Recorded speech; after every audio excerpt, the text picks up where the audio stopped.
नमस्कार दोस्तों, welcome back. आप देख रहे हैं कॉफी विद सुमीत जैन। दोस्तों, भारत ने एक ऐसी कूटनीतिक दांव चलाया है कि चाइना को भी कदमों में पहुंचा दिया।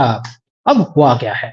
आप समझ सकते हैं मेरी खुशी का रीजन क्या है कि चीन, जो यूनाइटेड नेशंस के सुरक्षा परिषद में भारत को जो स्थायी सदस्यता के लिए हम बोल रहे हैं और वीटो पावर दिलाने की बातें बोल रहे हैं, उसके फेवर में समर्थन करने पर हमने उसे मजबूर कर दिया। अरे भाई, अभी तो मैं चाइना से भारत में आया हूं और चाइना भी मान गया है हमारी डिमांड्स को। अब हुआ क्या? अब आप जानते हैं कि जो यूनाइटेड नेशंस की सिक्योरिटी काउंसिल के अंदर हम क्या कर रहे हैं।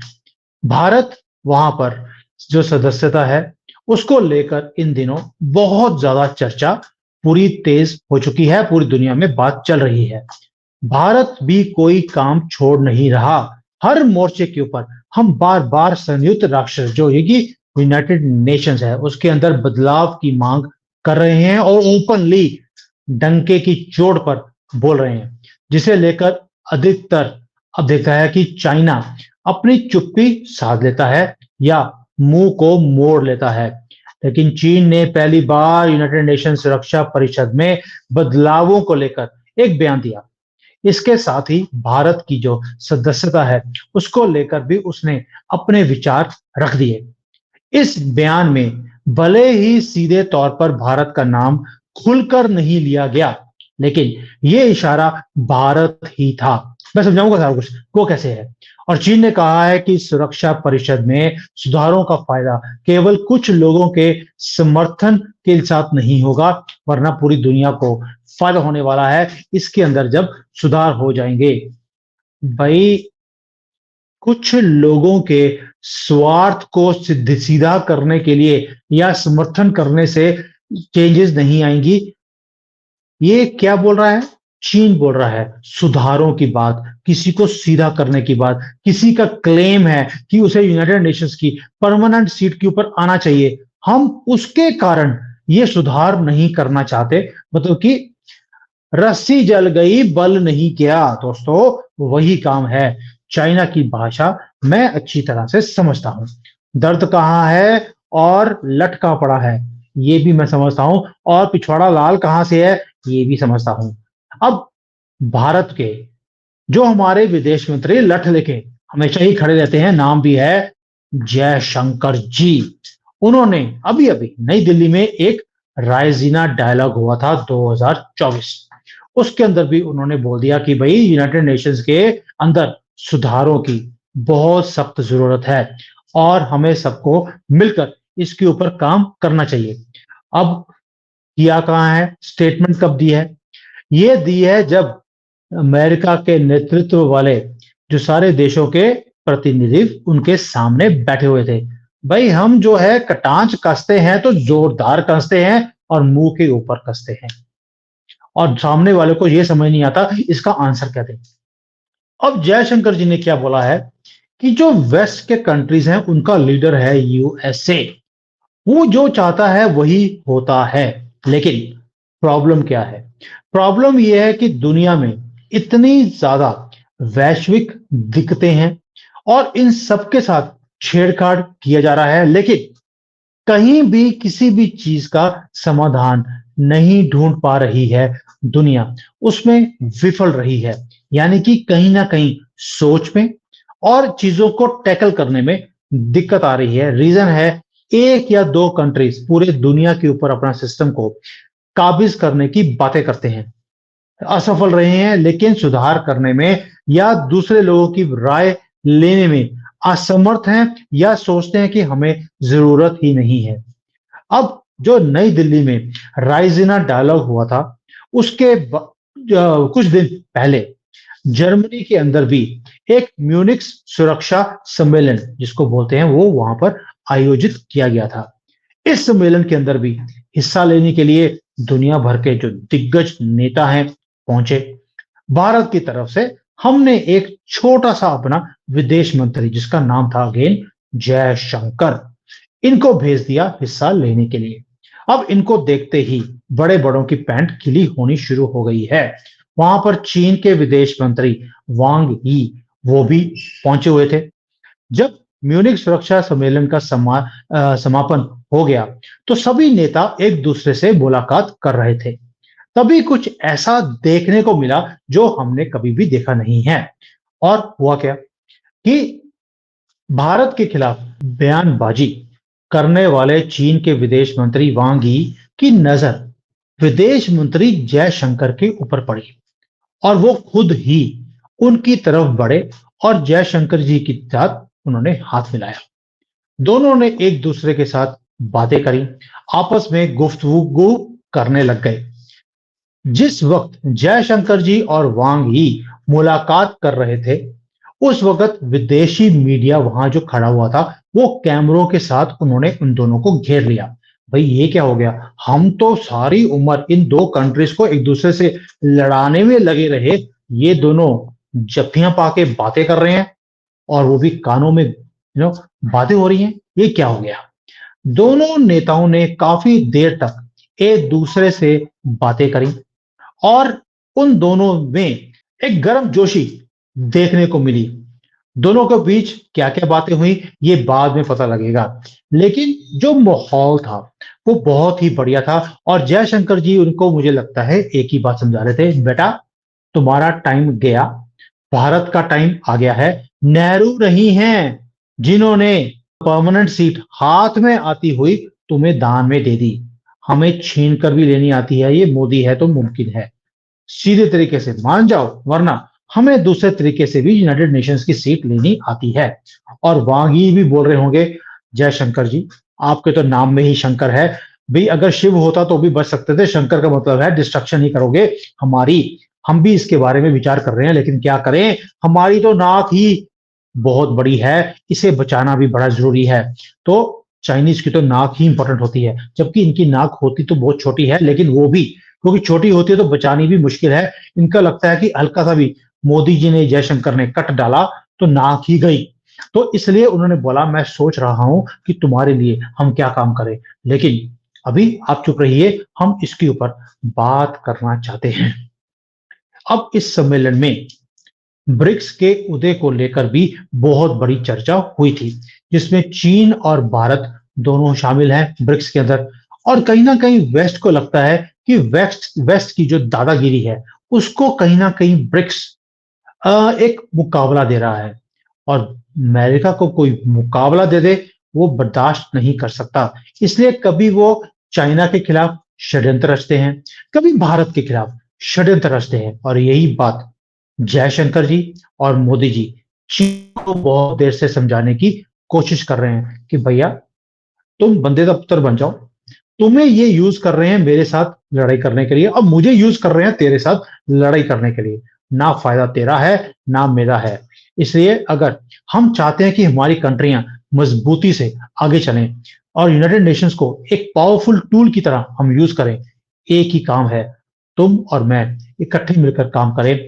ये जो तुमने एक ना सिंह के साथ सिंह लड़ाई हुए हैं, इसको लड़ाने की जरूरत नहीं है। अब बात भी सही है, हम समझाने की कोशिश करें। मैं बार बार बोलता हूं कुछ लोगों की उम्र बढ़ जाती है लेकिन समझ देर से आती है। ये आ गई अब चीन।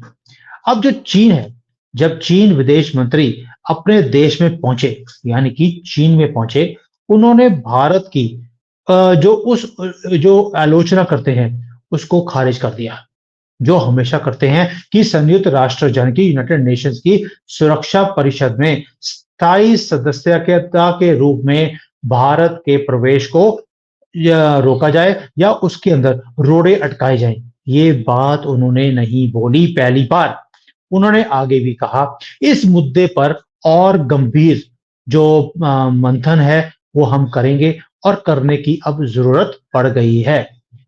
चीन बोल रहा है कि भारत की परमानेंट सीट के बारे में मंथन की जरूरत है। पहले तो बोलते थे कि जरूरत ही नहीं है। अब ऐसा क्या हो गया? जो विदेश मंत्री वांग यी हैं, उन्होंने ये कह दिया कि दुनिया की उम्मीद है कि संयुक्त राष्ट्र के अंदर कई चुनौतियां आ रही हैं, उसको निपटने के लिए दुनिया की और ताकतों की भी जरूरत है, उनकी आवाज भी लेनी चाहिए। इसलिए इसके अंदर सुधार चाहिए और निरंतर वहां पर समाधान निकालने का एक प्रोसेस शुरू करना चाहिए। ये चीन बोल रहा है। क्या मैं सुन रहा हूं वो सही है? क्योंकि चीन अपने स्टैंड को चेंज कर ले, ऐसा हो नहीं सकता। और इसकी नींव कहां रखी गई? राइजीना डायलॉग्स के अंदर भी, जहां हमारे विदेश मंत्री अमेरिका और पश्चिम देशों के साथ साथ चाइना को आड़े हाथों में ले रहे थे, नंगा उनको कर रहे थे स्टेज के ऊपर बैठकर। नाम हमने चाइना का कभी लिया नहीं, मैं भी लेता नहीं, डरता हूं भाई, मैंने वहां पे वापस जाना भी है। लेकिन जब म्यूनिक्स में ये कुछ किया, बाद में यूनाइटेड नेशंस के बारे में हमने इवन राइजिना में भी खुलकर बात करी कि यार ये कुछ लोग, ये 4-5 लोग जो बैठे हैं, मेजॉरिटी जो पॉपुलेशन की कंट्री है उसे आपने बाहर रखा हुआ है। वीटो पावर आपके हाथों में है, कोई भी चीज आप करने नहीं देते, किसी के रिश्ते आप सहन ही नहीं करते, कोई राइज करता है उसे राइज करने नहीं देते। ऐसे कैसे काम चलेगा? जब हम इतना खुलकर इनका पर्दाफाश करेंगे, इनको भी मजबूरी के साथ हमारा साथ देना ही पड़ेगा। और यही काम भारत कर रहा है। जो काम हमें बहुत साल पहले करना चाहिए था, ये हम आज कर रहे हैं। साथ में उन्होंने बोल दिया कि भाई आप, हमेशा लगता है आपको कि ये ब्रिक्स है, ये आपको चुनौती देने वाला है। हम चुनौती नहीं दे रहे।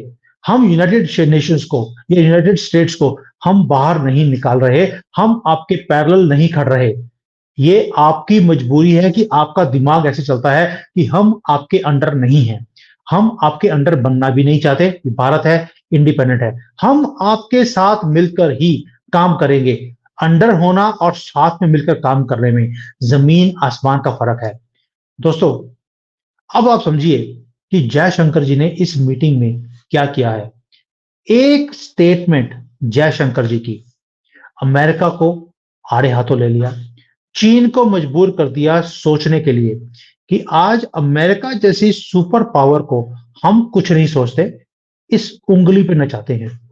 और अगर हमने ओपनली चाइना के अगेंस्ट बोलना शुरू कर दिया, चाइना इस चीज को बर्दाश्त नहीं कर सकता कि उसकी नाक को कोई हाथ भी लगा दे। इसलिए अपनी नाक को बचाने के लिए उन्होंने भी समर्थन देने की बातें शुरू कर दी हैं। दैट मीन्स आज नहीं तो कल ये यूनाइटेड नेशंस की जो परमानेंट सीट है, ये हमारे पास आने वाली है। इसे अब कोई रोक नहीं सकता। अब आप लोगों को इसमें से कुछ समझ में आया या नहीं आया मुझे मालूम नहीं है, लेकिन जो भारत है वो राइजिना डायलॉग्स करता है।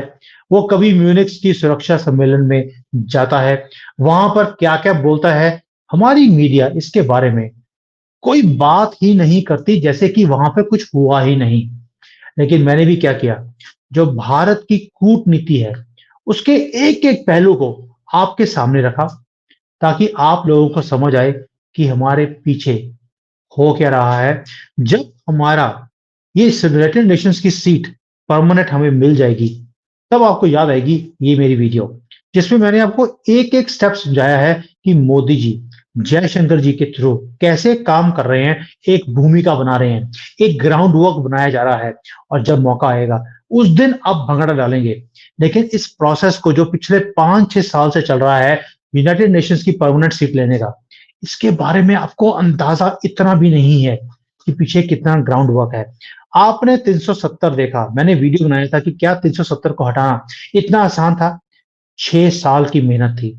एक एक वर्ड जो डॉक्यूमेंट था वो बनाया गया। उनको पता था कि कांग्रेस वाले सुप्रीम कोर्ट में जाएंगे और वहां पर गलती छोटे से कॉमा की भी होगी, उसके बेसिस पर 370 को दोबारा से इंप्लीमेंट किया जाएगा।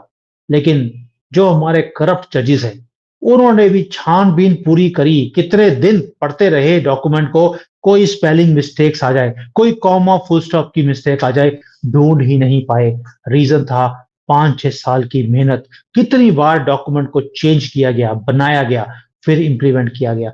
आपने भंगड़े डाले सिर्फ एक दिन, जिस दिन 370 खत्म हुआ, लेकिन मेहनत आपको पता भी नहीं है। यही काम राम मंदिर में भी हुआ। राम मंदिर 500 साल के बाद ही क्यों बना? अगर मोदी जी नहीं होते, क्या ये बन जाता? आंसर आपको भी पता है, आंसर है नहीं। क्यों हो गया? क्योंकि इसके पीछे भी 6-7 साल की मेहनत थी। अब यूनाइटेड नेशंस का टाइम है मोदी जी सारे फ्रंट्स को एक टाइम पर नहीं खोलते। अभी ये सीट लेकर ही छोड़ेंगे, हमारा हक भी है। लेकिन आपको, जो हमारे देश के नागरिक हैं, उन्हें पता होना चाहिए कि उसके पीछे कितनी बड़ी मुहिम है। आज चाइना जैसी एक कंट्री को, जो हमारे सामने रोड़े डालती है कि हमें ये सीट ना मिले, उसे भी मजबूर कर दिया ये बोलने के लिए कि इसके अंदर सुधार की जरूरत है। हम इसके बारे में विचार करेंगे कि जो कंट्रीज इसका दावा करती हैं यूनाइटेड नेशंस की परमानेंट सीट लेने का, इसको कैसे इंप्लीमेंट किया जाए, कैसे इसको आगे लेके जाया जाए। दोस्तों, चाइना ने अगर ये बात बोली है, इसका मतलब है वो दिन दूर नहीं, हम यूनाइटेड नेशंस की परमानेंट सीट के ऊपर बैठे होंगे वीटो पावर लेकर। खुशी से इसको एंजॉय कीजिए, बिकॉज एंड रिजल्ट तो एंजॉय वाला है ही है, ये प्रोसेस भी एंजॉयमेंट वाला है। और हमारा बिका हुआ मीडिया कभी भी इन बातों के बारे में कभी डिस्कस भी नहीं करेगा। इसलिए मैं आपके साथ शेयर करता हूं, ताकि आपको गर्व हो कि आपकी गवर्नमेंट आपके लिए क्या कुछ कर रही है, ताकि आपको हर रोज दिवाली मनाने का मौका मिलता रहे बार बार। जय हिंद, वंदे मातरम, जय Shri Ram. Hi there. If you liked the video, please don't forget to smash the like button, subscribe to our channel, and activate the bell icon so that you receive all notifications whenever we upload a new video. Thanks for watching.